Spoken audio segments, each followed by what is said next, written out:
Good evening and welcome to Scotland at 7. My name's Ruth Watson. My guest this evening is Marion Fellows, SNP MP from Motherwell and Wishaw. Thank you so much for joining us this evening, Marion. My pleasure. Well, I'm looking forward to hearing your views on this evening's news after I've read through the headlines and the Ukraine and Gaza updates. So the Ukraine update for day 747. There's a lot happening in Ukraine at the moment. Volodymyr Zelensky is dismissed as virtual mediation from a distance. Pope Francis's call for talks under a white flag with Russia.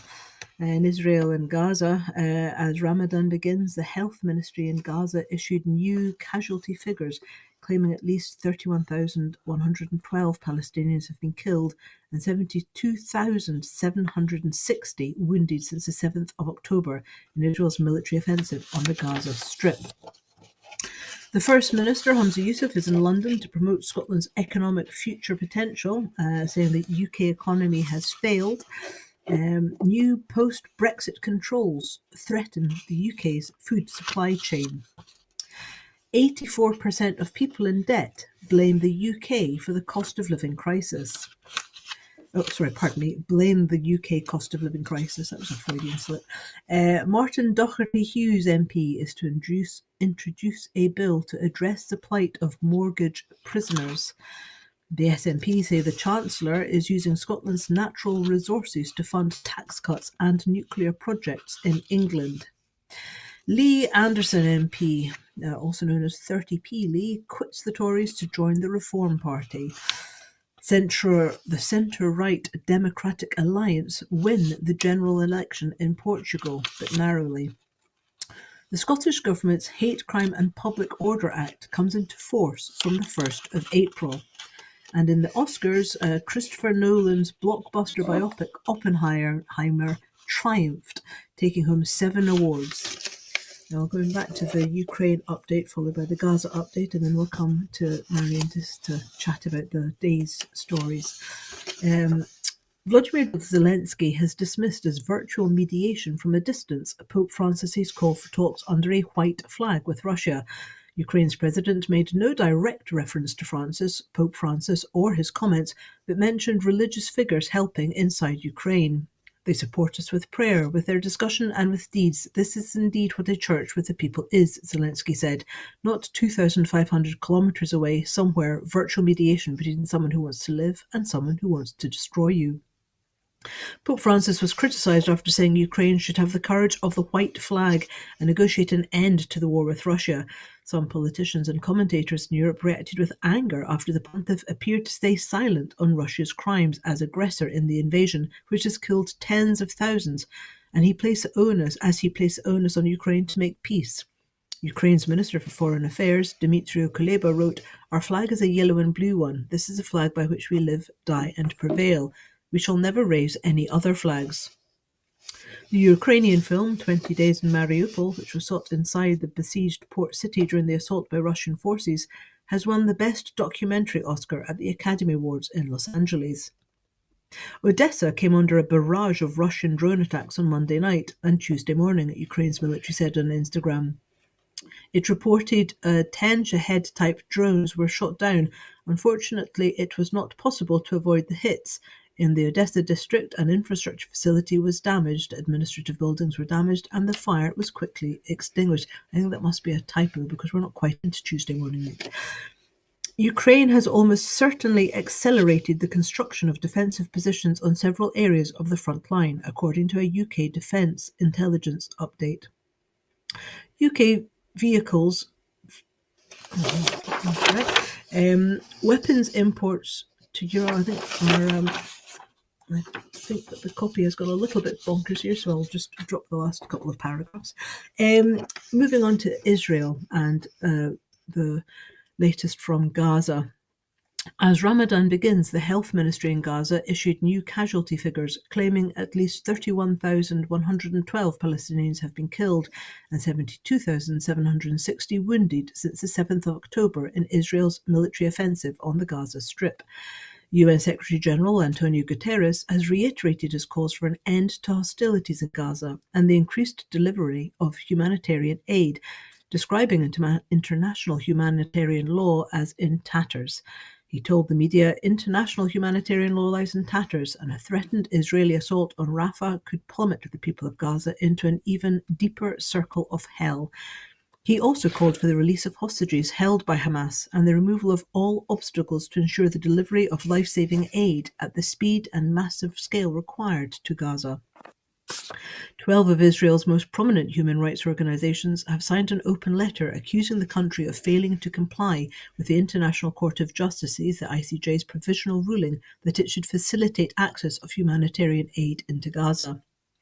The European Commission has said it is hopeful that the first boat carrying aid to Gaza will set sail soon after delays over the weekend. Departure arrangements for the open arms vessel were in the hands of the Cypriots, a spokesperson said. The delay in the departure of the aid ship highlights the complexity of delivering aid to Gaza through unconventional means. In its latest operational update, Israel's military has claimed that IDF troops struck terrorist operatives who endangered the forces in the central Gaza Strip, and that special forces are continuing to operate in the area of Hamad in Khan Yunis. Israel's Defense Minister Yoav Gallant has issued a statement for Ramadan in which he cautions against making it a month of jihad. Gallant said, "We tell everyone who is thinking of trying us, we are ready. Don't make mistakes."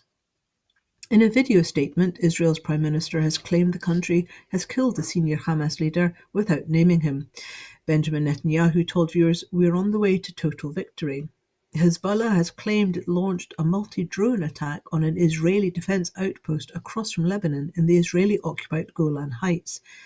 Israel claimed 2 suspicious aerial targets struck open areas in the northern Golan Heights, and there are no reports of any damage or casualties. UK maritime security firm Ambrey said it was aware of a missile-related incident west of Yemen's Red Sea port city of Hadaidah. Local media has claimed the Yemeni port of Ras Isa has been attacked by 3 airstrikes in what it called US-British aggression. The claims have not been independently verified.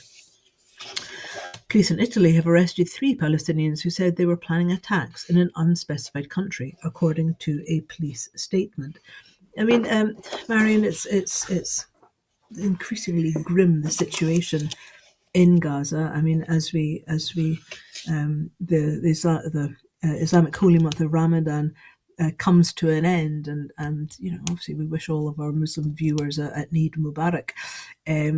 But it's difficult, isn't it? Because we're looking at a time when Muslims across the world have been fasting and thinking about those who can't access food and they can't access water, and they are having to contemplate, people in Gaza with no food and no water to far less break fast, celebrate Ramadan, or even the basic essentials, as we witness horrific images of starving children.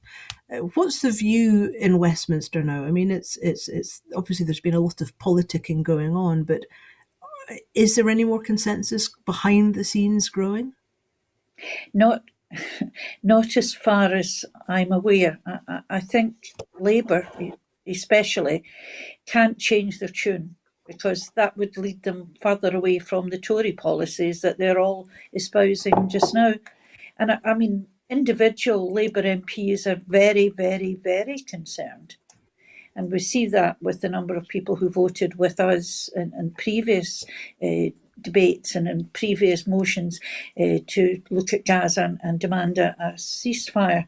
It's really difficult to get a gauge on anything at the moment. Since the Speaker changed the rules, there's been very little chat between even whips at Westminster in the way that there normally is. So normal channels have in the main, I think, fractured a little. So it's difficult to tell what they're thinking. But when I speak to Muslim MPs, they're very, very upset at the treatment. And I think at this time, which is especially holy for Muslims, when they are reflecting on lots of things, to watch what's happening in Gaza, really, I think it's really difficult. And I think there's a tinderbox there. And that's really, really worrying. Of course, we should add that the national newspaper has got a fundraiser happening for through the organisation Medical Aid for Palestinians, Yes. and it's obviously people are if they go to the national website, they'll be able to find ways that they can donate and try and help get aid through in this the critical time for people. Yes. I mean, moving on to the story in London, Hamza Yusuf, the First Minister, is delivering a speech at the London School of Economics tomorrow, outlining his duty as First Minister to set out how independence will unlock a more economically stable and prosperous future for Scotland, rather than the low growth and high inequality that defines the UK economy. The First Minister is expected to say that the UK economy is characterised by low growth, in which real wages in the UK have been stagnant and inequality has surged. Business investment is low, while public capital investment has also been both low and volatile. The First Minister is expected to say that this all supports conclusions of analysis which describe the UK as a poor society with pockets of rich people. His speech will say this is a far cry from the future that was promised to Scotland by those who opposed independence in 2014. Back then, it was the alleged strength of the UK economy that was trumpeted. 10 years on, and the talk instead from those same people is of the UK in economic carnage. The First Minister will ask the question if the UK economy has, if it is the UK economy that has failed the people it is meant to support, what then is the solution? Well, Marion, what do you think the solution is, and what your colleagues think the solution I mean, is? I think the solution is independence. I mean, the UK state is broken. It's not going to get any better after the election. I think it's really, really worrying that they're going to impose even more hardship on people. I'm disability spokesperson. There's scarcely a day goes by without me getting another briefing from another disability organisation, and how people are actually suffering under this government. Not only are they suffering, but they're not sure where things are going to end up. It's absolutely vital that the UK government looks at where people are in terms of income. And the poorest are getting poorer and the richer are getting richer. And that divide is huge.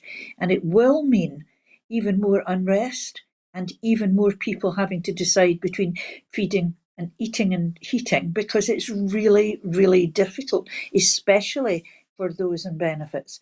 I think it's almost as if they've given up caring about anyone but themselves. Tomorrow I have an FCDO question which relates back to Ukraine. And tomorrow I'm going to be talking about what are the government doing with the pots of money they've taken off Russian oligarchs like Abramovich and Chelsea FC. So they're not doing anything with that to help people abroad, and they're doing even less now to help people at home who are really suffering.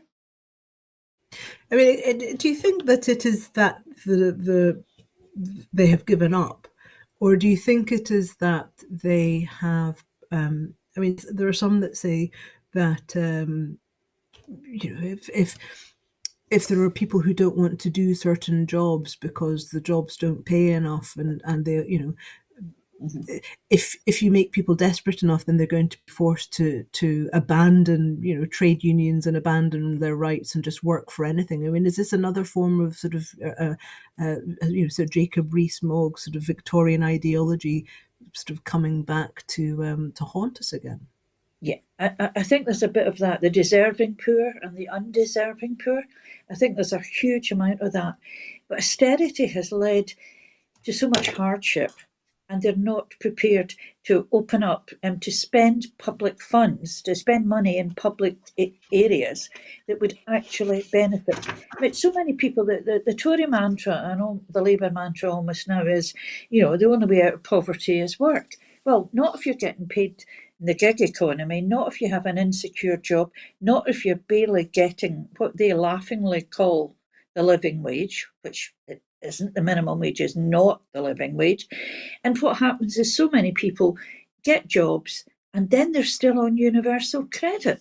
And that leads into all sorts of other issues. If they have a 5-week month, all the other ways this government have of punishing people who genuinely want to work but can't find decent paying work, because many large businesses are relying on the government to top up the miserable amounts they pay workers through universal credit. It beggars belief. And the fact that an incoming Labour government is going to continue with that, isn't going to look at universal credit, for example, is absolutely ridiculous. Of course, they want to get voted in by Middle England, so they'll do nothing that will upset that apple cart. But is there any middle left? I mean, that it sort of seems to be that the middle is sort of now being so economically downtrodden that actually it's just one big blur of misery until you sort of get up, sort of, I mean, sort of almost to the top Yeah. 10% of earners. And even there now, actually, my local Aldi, I'm seeing people that own estates now shopping in my local Aldi rather than, the local Tesco. Obviously, other supermarkets are available, but that's really interesting because I never saw them there before. Yes, I mean, for many, what we probably refer to as middle class people, the mortgage rates have gone up. That's Tory. They want rid of the Tories, but they're not sure what to do. Uh, if it'll make any difference if they're voting Labour. So we've had increase in mortgages, we've got food hikes, which, I mean, we keep getting told inflation is coming down. Well, it may well be coming down, but when things have gone up by 25-30% and more for some food items, when inflation comes down, it's still a lot dearer than it was 2 years ago. So that's a kind of false movement that Rishi Sunak's very happy to say. I said I'd bring down inflation, and I have. What he can't say and what he hasn't done is put prices back to a position where people can actually afford to buy the things. And there's a perfect example. Your estate owner going into Lidl because it's cheaper. And because they don't have the capacity to spend more in what you might refer to as normal supermarkets. Well, I like Well, Aldi and that's the Lidl. thing. I mean, they Mm-hmm. they they literally own hundreds of acres of land, so they could. But even, I mean, that's the thing I think that Mm-hmm. is interesting from my personal observations locally is that, yeah, it's the more and more people are feeling the squeeze. And indeed, new analysis published today by the Citizens Advice Scotland show that 84% of people in Yeah. debt blamed higher groceries and utility bills as the reason. I mean, the analysis confirmed that thousands of people have either been forced into debt or seen their existing debt worsen during this crisis, with the SNP saying that the Chancellor's lacklustre spring budget does nothing to address this issue. Citizens Advice Scotland have warned that, taking into account Scotland's population estimates, 657,323 people currently find themselves in debt. I mean, this has to be the worst cost of living crisis, surely Abs- since the war years. yeah, absolutely. Because not only are they in debt, but low interest is gone. And I doubt if that will ever return. And the interest rates impact on the amount of debt. And a lot of that debt is actually fuel poverty. Even though the government trumpet that they did so much last year, the amount of fuel debt has risen. And this year it's rising even more because people simply can't afford to keep their houses warm. And you've had all the self disconnection, but people are still having to pay real standing charges, which, even if they disconnect, they're still having to pay that. Self disconnect, they're having to pay them. It's really, really difficult to try and get this government to understand how real people live. I mean, I came into Parliament in 2015 and remember being shocked by a Tory backbencher who stood up, made a speech that said, "Why don't people on benefits save?" And I thought, you are kidding me. You really can't mean that. But they did, because that's the real issue. So many of the government and the Tory benches have no idea how people struggle to meet different bills, pay for different things, and actually then get into debt, and then it becomes absolutely impactful on their lives because they never clear that debt. Now, I understand where that comes from. I mean, I mean, I'm affluent now, but I've stood in a cooker and stirred a pot and wondered where I was going to get the money to pay the next electric bill. And I can joke about having to go to Leaven Street in Motherwell, which is now full of wonderful flats and houses. But when I went to Leaven Street in Motherwell with three young kids and both my husband, I wasn't working then, I had to go there and pay a bill on its very final red letter. Now, people are just, and even what, because they don't, what they've lost is hope. We've had Tory austerity since 2010, and there is absolutely no sign of that disappearing. And everything is going up with inflation, everything is going up with Brexit. Has caused immense harm to food prices as well. And people are working but not receiving a fair day's wage for a fair day's pay, and the state is subsidising that for large organisations and smaller ones through paying people universal credit. And then the government says too many people getting benefits, we have to stop it. And people are really, really, really worried about how they're going to cope. And that includes middle class folks who are paying mortgages, which have risen. If they were on a 2-year fixed mortgage, it's now risen by 200, 300, 400, 500 pounds a month more. Everything is going up in price. And although salaries have gone up, they still haven't plugged that gap, and people do not feel secure. And that's the real state of the nation at the moment. We've got, Martin Doherty, Hughes MP, is introducing a bill to Parliament aimed at addressing the plight of tens of thousands of families trapped paying extortionate mortgage rates. Martin Doherty, Hughes MP, brought forward a 10-minute rule bill, which, after previously raising the case of a constituent who faced losing his family home of 25 years due to soaring interest rates. An estimated 200,000 people across the UK, including 40,000 Scots, are thought to be at risk of losing their homes.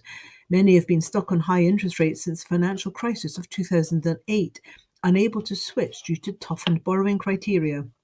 In January, during Prime Minister's questions, the Prime Minister Rishi Sunak had assured Mr Doherty Hughes that the UK government was aware of the difficult situation facing mortgage prisoners and would be taking action. However, the SNP believe the bill is now imperative after the Chancellor failed to introduce measures to tackle the issue in his spring statement last week. This really sort of touches and goes to the nub of what you're talking about. It's the levels of crisis and debt that begin to spiral. But in terms of the sort of the fiscal chaos really happening, coming out of London these days, Labour make it very clear that there's, as far as they're concerned, there is no magic money tree, and it's going to be the same old, same old. So you talk about hope. Isn't that just a false illusion these days? Well, yes. And I think the only way that you can really have some hope is if Labour abandon their absolute principal stand, they'd call it, but refusing to borrow more in order to do public good, then that really is going to mean there's absolutely no change in austerity for the foreseeable future. And that's really, really worrying. We're already seeing the people dying younger. We're already seeing real difficulties in the NHS across the 4 nations of the United Kingdom. We're really needing to have a pause and a think about how governments treat people, and in my case, especially how they treat disabled and vulnerable people, because they're not doing enough to help people live a reasonable life. Now, I think people want to work, and I think people really see a need to work, but when all you can get is a low-paid job, then that's a real issue. That is a real issue. We need more training, and of course that won't happen unless there is more money released from UK government to fund training places and to actually make life better for people.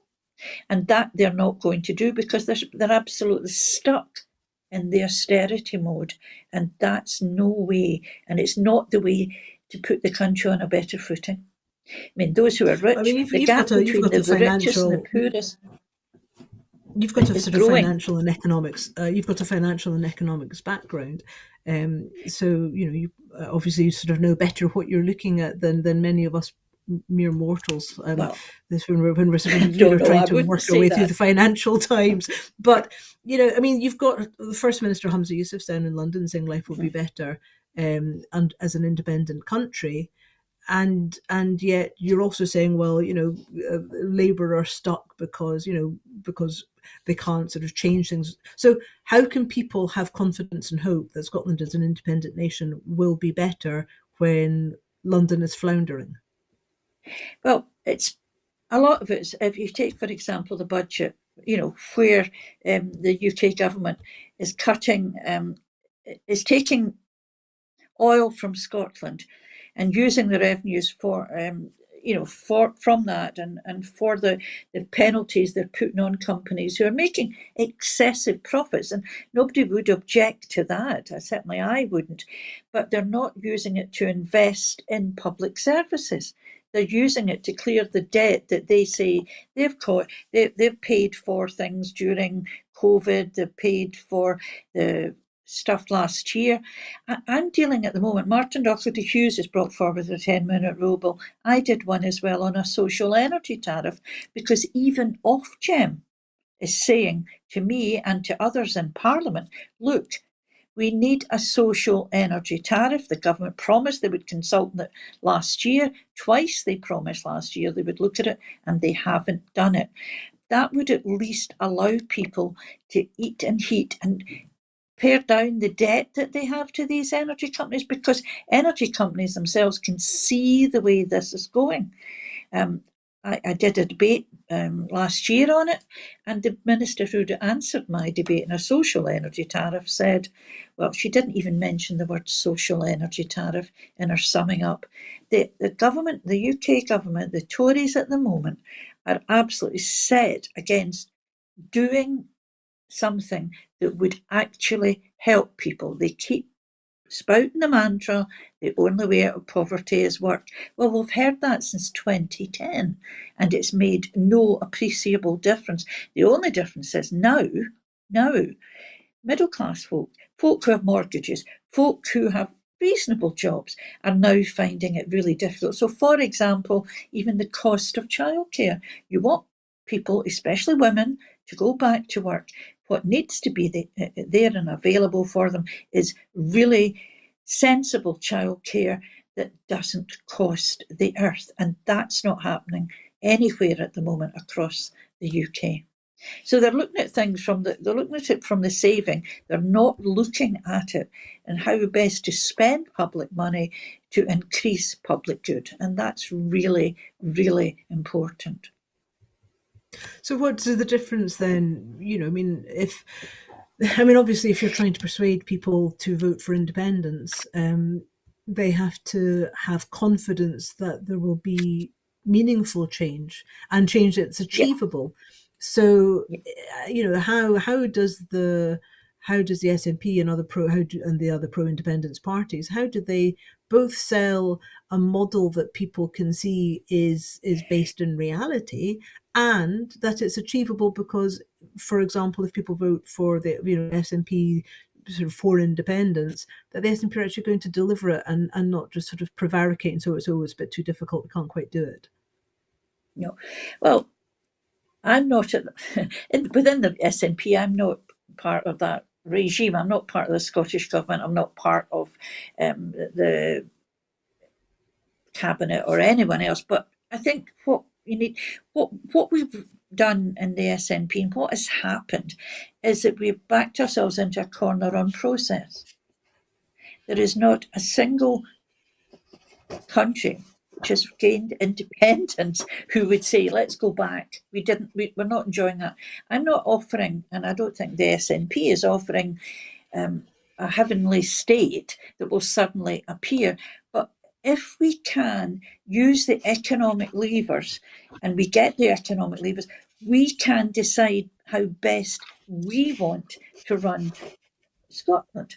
Now, at the moment, Scotland's being used as a cash cow to shore up the the rest of the UK in terms of the money they're taking out of North Sea oil. That's always been the case. But we need to be able to take our own revenues and turn them to better advantage and to do the things that make the Scottish people want. So if you even take at the moment an example is the Scottish social security system versus the UK one. That's how we improve the lives of people in Scotland at the moment. But with when we talk about in Scotland, we pay more tax, we do this, we do that. That's only because we only have the income from one type of tax, and that's income tax, and land tax as well. We have nothing that comes out, and that's a very small portion of the tax take in the UK. So we really need to be able to get our hands on the things like a sales tax, like VAT, all these other forms of income for the government that we don't have at the moment. I don't think we hear the stories all the time in the press about how people are leaving Scotland because they pay more tax. Now, there's been no evidence shown for that. In fact, the last big headline in one of the broadsheets was, this person's going to leave. But he decided he wasn't going to leave because his son was going to university. And if they moved to England, they'd have to pay tuition fees. So we're doing that with the pocket money budget we get from the UK government. If we had access to all the powers and levers, economic levers, then we would be able to make a better Scotland because we could then decide how best to spend the money. At the moment, we don't have that choice. We only have limited choices. Now, I suppose there is always an element of a leap of faith, but UK isn't working for Scotland at the moment. So where else do we go? Certainly the SNP have made a statement saying that the Chancellor is using Scotland's natural resources to fund tax cuts and nuclear projects in England. Following confirmation from the Chancellor in the UK spring budget that the proceeds from Scotland's oil and gas sector and Scotland's natural resources were to be used to fund tax cuts and nuclear projects in England, Kirsty Blackman, the SNP MP for Aberdeen North, warned that if Douglas Ross fails to whip his Scottish colleagues into voting against proposals that threaten jobs and investment across Scotland, he will be their leader in name only. Kirsty Blackman MP said Douglas Ross must whip his spineless 7 Tory MPs to vote against these damaging plans, which threaten to destroy jobs and investment across Scotland. Mr. Ross has already been humiliated by the Tory Chancellor, who shafted Scotland with this policy. Now it looks like he'll be humiliated again by his own MPs, making him leader in name only and raising questions over how much longer he can stay in his role with no influence. Unlike Sunak and Starmer, the SNP will always stand up for Scotland's interests, defend Scottish jobs and demand the best deal for Scottish families. I don't know how often you come across Mr. Ross in the parliamentary estate, but he doesn't look like a happy bunny these days. What's the mood like in Toryland? Well, I don't think it's a very happy. I watched with increasing surprise and yesterday on TV watching Stephen Kerr, who was trying to defend, saying that only the Scottish Tories can save the oil and gas industry in Scotland, when, as Kirsty said, Douglas Ross was completely humiliated by the Chancellor, who just went, "No, dear, I'm not doing that," and moved on and did exactly what he wanted. I don't speak to many Scottish Tories, but the mood in the Tory party, and at the moment in Westminster, there are bunches of Tories in corners talking in whispers. There's a real air of futility, I suppose, despair almost, and they're grimly hanging on, waiting for the election, when many of them have decided not to come back, and when many of them know that no matter what they do, they won't get back. Now, Many of us are in that position. I don't know if I'll get returned to Parliament. I'll put up a good fight. I'll go on my record, but I'll be against a Labour candidate. And that, I'll have to take my chances. But the Tories, so many of them have now decided that it just isn't worth it. And it'll be interesting to see how many other Tories cross the floor and join Reform, because they want a way out of the mess that the Tory party is in at the moment. But I mean, it is interesting watching sort of the rise of Reform, which is, I mean, basically the sort of Brexit party, and I mean, it could be said that Richard Tice and Isabel Oakeshott are the sort of the Oswald Mosley and sort of Nancy Mitford of the Brexit kind of scenario, because they really are sort of the golden couple that seem to get churned out quite often. But I mean, in terms of the direction that Brexit is taking, I mean, it's going to be interesting. I mean, so for the latest story is the Cold Chain Federation has issued a stark warning to the UK government, expressing concerns that the proposed border target operating model set to be implemented on April the 30th, 2024, could severely disrupt the country's food supply chain and lead to increased food prices for consumers. The Cold Chain Federation, representing the temperature-controlled logistics industry in the UK, has addressed a letter to DEFRA Secretary Steve Barclay outlining the potential detrimental impacts of the UK government's plan to impose full border checks on imports from the EU. The Federation highlights that this plan poses significant challenges to the transportation of temperature-sensitive plants and animal products, such as various types of meat and fish. Phil Pluck, Chief Executive of the Cold Chain Federation, emphasised the impending administrative burdens and higher costs that EU food businesses supplying the UK will face under the new regulations. Pluck predicts that many EU suppliers may cease exporting to the UK altogether, particularly smaller artisan producers, while those who continue may need to pass on increased costs to consumers, potentially resulting in higher prices for food items. In their letter to the DEFRA Secretary, the Cold Chain Federation outlined several specific concerns, including the absence of assurances regarding temperature maintenance at border control posts, the exclusion of same-day delivery provisions in the new operating model, and doubts about the readiness of border control post facilities. Additionally, the Federation calls for the swift expansion of the Trusted Trader pilot to enable proven operators to manage their secure inland control points, ensuring the uninterrupted transit and warehousing of goods.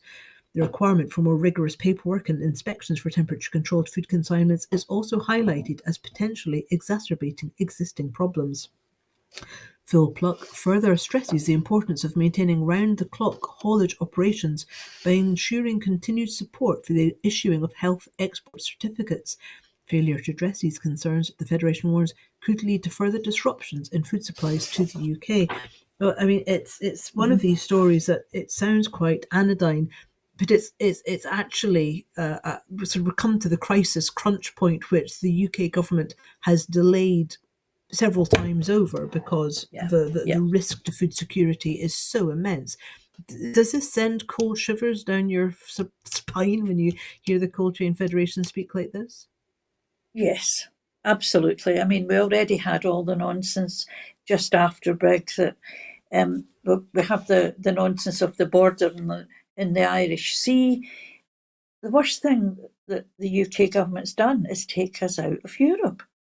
And the other thing is the difficulty that will place on Scottish exports.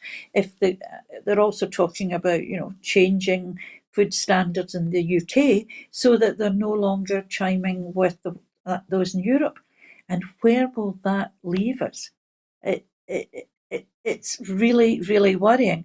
And tying that in with what's happened in the Scottish Parliament at FMQs, all of this is just leading to even more worrying for people, and farmers in the UK as well, saying this isn't working for us. It just seems to be as though Boris Johnson left a huge legacy behind with Brexit, and no one is facing up to what was done, because some people wanted to be out of Europe and they told lies to get us out. And that's really... And it is.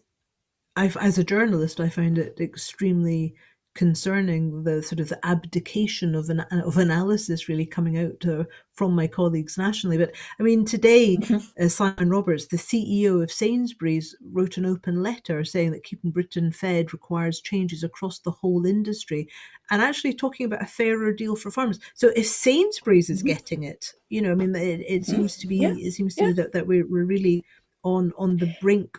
It shows how difficult things are for farmers, and the issues of food security. I mean, in terms of actually feeding people while we're facing the climate crisis and the poly crisis that's involved in Europe burning, and where's our food coming from? I mean, in terms of food security, not just in terms of prices that people can't afford, but in terms of actually there being enough food.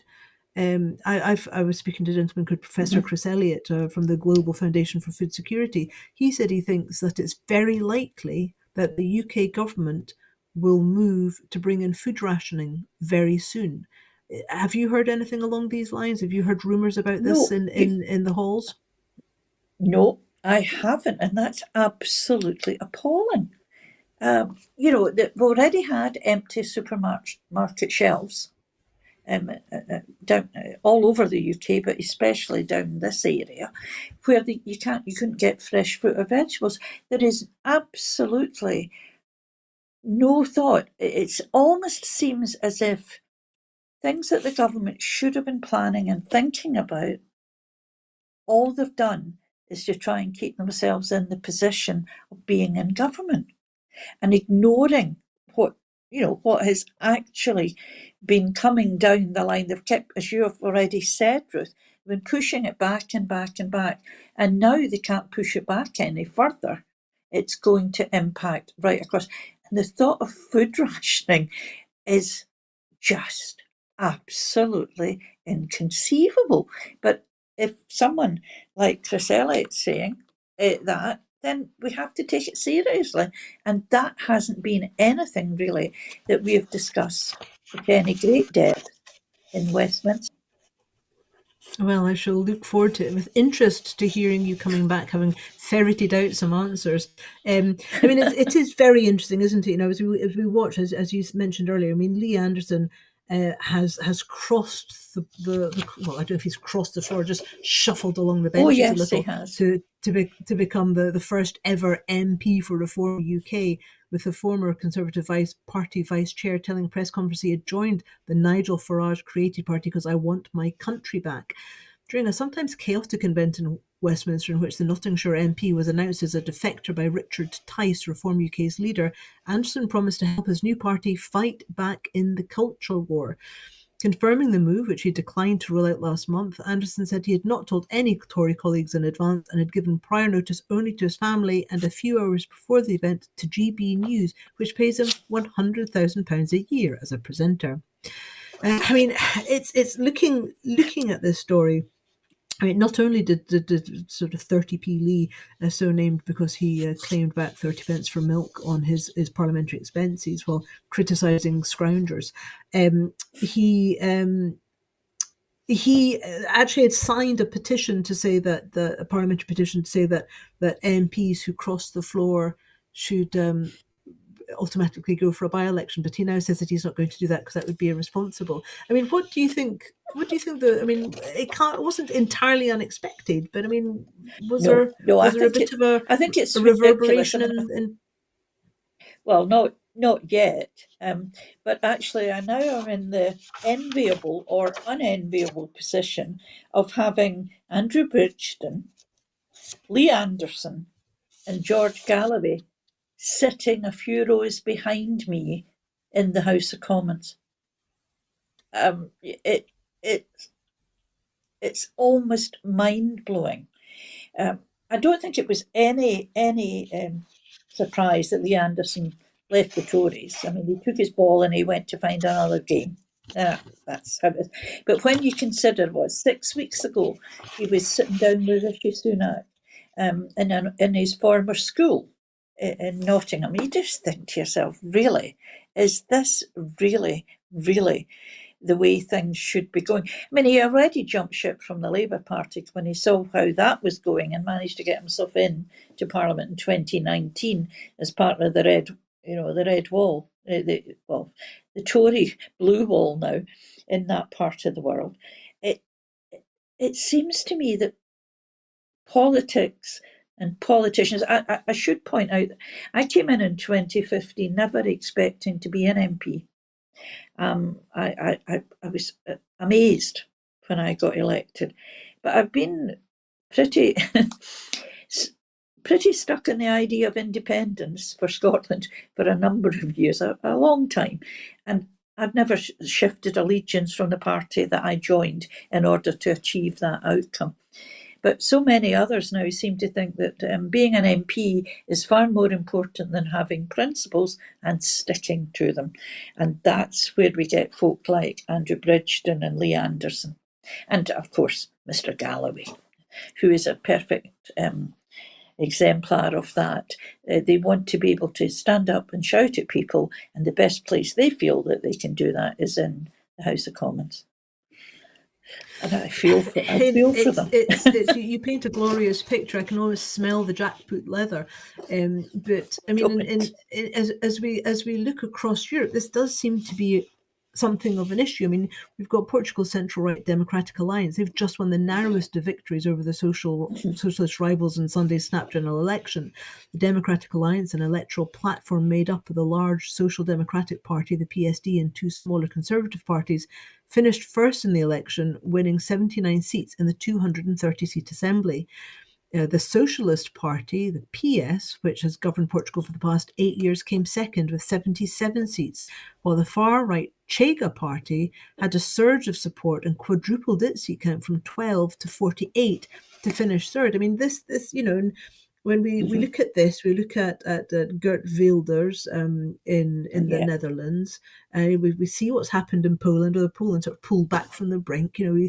Viktor Orban in Austria, and it does seem to be that there's a really nasty seam of populism which is gaining some traction with voters, and this is quite stunning to see that somebody that is being described as an opportunist like Lee Anderson was sort of hop from one side to the other, go from the left to the far right, or the very far of right, really, and think that might help his electoral chances. What does that tell us about the state of politics in England and in Portugal and certain parts of the world now that perhaps we thought better of? I think so. I'm at a loss to explain it, but people are being manipulated, and whether that's through my feeling is that they're being manipulated. Is it through social media? Is it that their fears are being preyed on and played on? I think would probably be the best way. The way that was done during Brexit here, when we had the posters saying, the Turks are coming, or words to that effect, and playing on people's fear of migration into the UK. And using that the lowest possible denominator to get people to vote for you can lead to huge, huge changes in governments and huge, huge changes in how countries are governed and moving to the right. And we saw what happened in the 30s. We don't seem to be learning lessons. In those days, it was newspapers. Now it's even more invidious with social media and YouTube and all these other ways of actually preying to people's worst fears. It really is worrying. As a grandmother, I think we have to have a diversity of opinion, and I've tried very hard to stick to the belief that I have, that I can't hate people just because they have different opinions from me. And some people may genuinely believe that the way they want to do things is for the best. But there now seems to be a growing cadre of people who just want power. And that's really, really scary, really, really worrying. And it requires people to stand up and say, no, this is not right. And this is not the way to go. I, I know there's been a backlash in the red wall seats that the Tories took in 2019, but there's still the migration card that is a huge factor down here. I know Tory members who are decent people and who wouldn't use that card, but there are far too many of them now because they're desperate, and it's that will continue to use that card, and that's really a bad reflection on how politics is going. I think there's also too many folk who've gone straight from school to university to working for an MP to becoming an MP with no life experience that really doesn't help.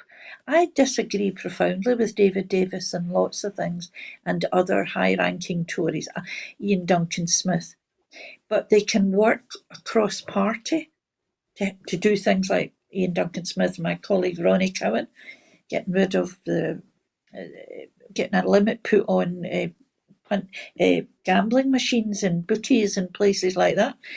But that doesn't happen when you get people who are so fired up with their own beliefs and their own willingness to actually lie to people in order that they get a good job or they have power, that it really is really, really concerning. Ruth, you've really opened Pandora's box here. But well, making me think. Yeah. I mean, I'm not a grandmother, Yeah. but I am old enough to remember the days where, if you were caught lying or telling a mistruth or even Yes. being inaccurate, then Yes. that was a resignation issue, and it does seem that there's actually I'm actually kind of struck Yeah. as to what kind of depth an MP now would need to plumb, or at least a Conservative MP now would need to plumb in order to resign. I'm not sure what a resignation issue is anymore, because the normal stand is kind of like politics has Yeah. been Trumpified. Yes, and that's the best exemplar, Trump. And at one time, if you'd said Donald Trump would be president of the USA and Boris Johnson would be UK Prime Minister, people laughed at the idea, but it happened. I remember watching footage of Nicola Sturgeon, the former First Minister, being lambasted by is it Michael Carmichael, as being a scaremonger when she outlined the scenario of Boris Johnson as Prime Minister and Brexit occurring if people voted no. Moving on, the Scottish Government Hate Crime and Public Order Act comes into force from the 1st of April. New laws to tackle the harm caused by hatred and prejudice come into force next month. The Hate Crime and Public Order Scotland Act will provide greater protection for victims and communities from the 1st of April. It creates new stirring up of hatred offences for protected characteristics, including age, disability, religion, sexual orientation, and transgender identity. These extra provisions will add to the long-standing stirring up racial hatred offences which have been in place since 1986. I mean, it's an interesting one, this, isn't it? Because I mean, I presume that this offence is not in place in England, because I can't imagine that it would not have been brought into play when you listen to some of the rhetoric coming out of Downing Street, which is astonishing. I mean, how obviously it's important that we have legislation, but when there are so many bad examples coming out from from political leaders elsewhere, does that not sort of, I mean, do we need legislation or do we just need good examples? I think we need both. And I think good examples is a good place to start. I think there has to be legislation. The threat of some sort of prohibition and consequences if you break that. I think it's really difficult, as you say, it's very difficult to know what is a resigning issue now. When we had something as recent as Michelle Donnellan, the Michelle Donnellan case, where we are now paying her damages because she libelled someone on social media. That would have been a resigning issue not so long ago. But actually, over the almost 9 years I've been in Parliament, the rules have been broken so often. Boris Johnson, let's be honest, lied to Parliament when he said, parties, what parties? And then it turns out he did have parties. So when you get someone in what is referred to laughingly as the highest office in the land, in the UK, when you get the Prime Minister of the country actually lying to Parliament, where do we go from there? Where do we go from there? It just seems there is very little that some people are not prepared to do. And I will say one thing about Jacob Rees-Mogg. I might absolutely deprecate his stance, and he's as right-wing Tory as they can get, but he believes in law and he believes in the rule of law. So he will. Well. I mean, yes and no. I mean, did he not? Was he not one of the ones crying out, talking about left-wing judges and So I mean, he believes in rule of law, but yes, he was quite prepared to undermine the legal process.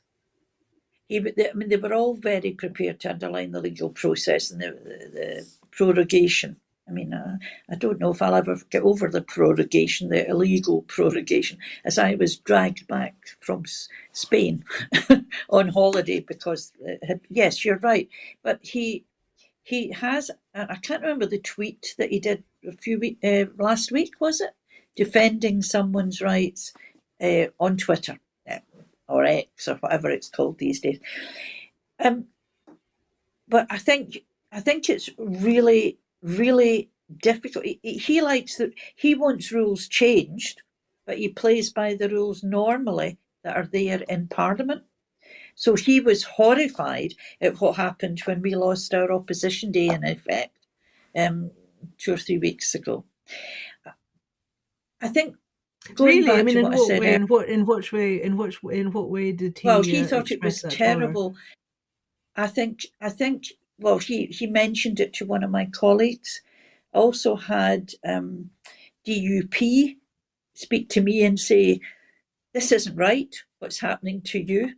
So, and that was quite a moment for me. I don't agree with a lot of the DUP policies, but I suppose I'm in a strange position because I chair an all-party parliamentary group. I work closely with MPs from almost every party in the House, and there's fewer and fewer people doing that now. There's less and less cross-party working, except in some exceptional cases, like post offices, which is the APPGI chair.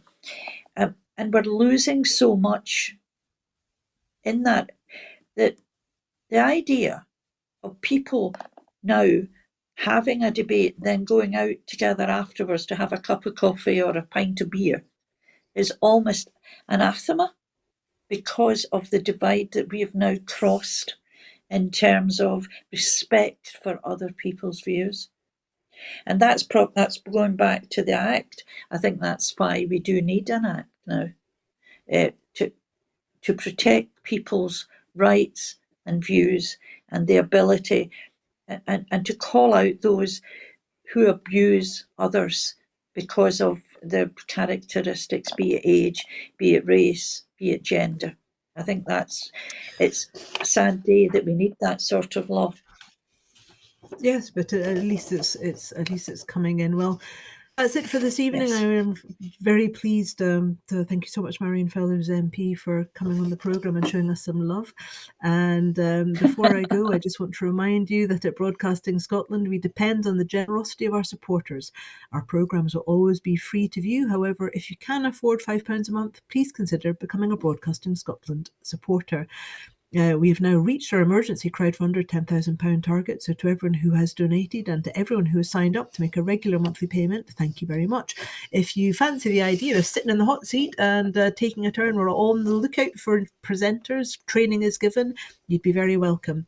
My name's Ruth Watson. Thank you very much for joining us. Goodbye.